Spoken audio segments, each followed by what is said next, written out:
So for starters, you're going to need a steak. Something about 1 centimetre thick is what I like to go for. A cheap cut that's quite lean is the best bet here. And then simply use a meat tenderizer on that steak until it flattens out to about 1/2 centimetre thick.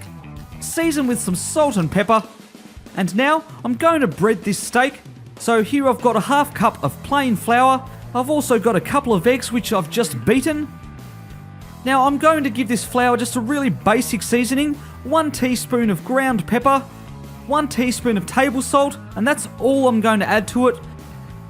Now just give that flour mix a quick stir, get all those flavours through, and it's time to coat the steak. So for starters, into the flour, then into the egg wash, and then back into the flour. Now make sure this time round it gets a really good coating of flour, and then simply let it stand for about 15 or so minutes so that coating sticks on well.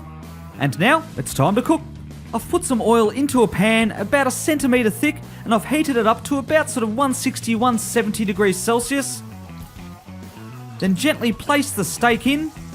Cook on both sides for about 3 minutes per side, and once it's lovely and golden brown, just remove it and place it onto a draining rack so any excess oil can drip off.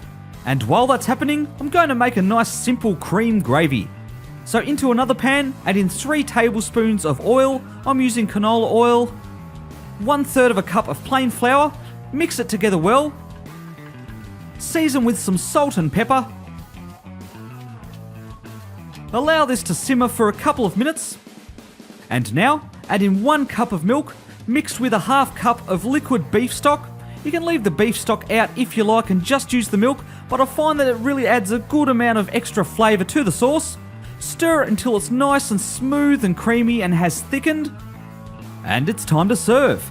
I'm having my chicken fried steak with a side of potato wedges. It also goes great with mashed potatoes. And I'm just spooning over a little bit of that gravy, and enjoy!